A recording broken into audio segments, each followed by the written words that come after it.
My name is Kirsten Johansson and I'm a massage instructor at the Vancouver School of Bodywork and Massage. I also practice massage and have been practicing for about 8 years. Massage is such a great tool for the average person to have. When you're practicing at home, it's great if you can get some oil and practice relaxation massage, otherwise known as Swedish massage. It feels really good and it's very fluid. It's not too hard to do. So I'm going to show you some basic techniques on the table.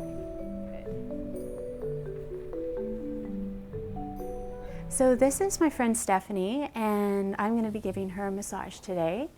We've got candles lit, we've got oil and aromatherapy, some nice blankets, and pillows for her to feel really comfortable. Basically, I'm just starting, as you can see, with my hands just sort of sweeping over the blanket here, and it's a nice way to kind of warm up your hands as well as just kind of create the beginning of the massage.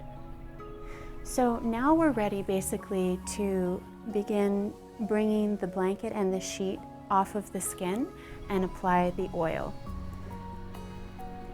I find that the most problematic areas where people experience either tension or pain are going to be down here in the lower back. Also, just the whole length of the spine, from the very lower back all the way up to the mid and upper back. And finally, up here in the shoulders. These are just the most common areas for tension. So now that I've warmed up Stephanie's back, I'm going to get a little bit more specific, and I'm only focusing on one side of her spine now. So I use my palms one after the other, alternating palms, and just really taking the shape of the shoulder blade when I get to the top of the back. After a few passes, then I'll come back down and repeat this. And I'm starting to feel more warmth underneath my hands, which is a really good sign that her body is loosening up and getting ready for even more specific techniques. So basically, if your arms and shoulders are getting tight, then you want to engage your core strength and also kind of really feel a momentum from your lower body. Let your body just sort of sway from side to side. It feels like her muscles have softened. So now I'm going to go into a deeper stroke, and that is alternate fist stroking. So notice that I'm moving very slowly, a lot slower than the alternate palm stroking, and that's because it's a deeper tool. The rule of thumb is the deeper the technique, the slower the stroke.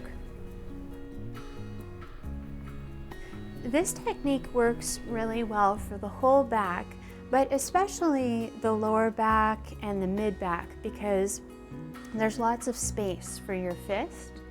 Whereas when I start to get up to the shoulders, that's where there's less space for my fist in here. So that's where I would probably use a smaller technique, such as thumb kneading. And that would be an even more specific technique to that musculature. Basically, it's one circle after another. So my right thumb does a circle, and then my left thumb does a circle. Right thumb does a circle, and then left thumb.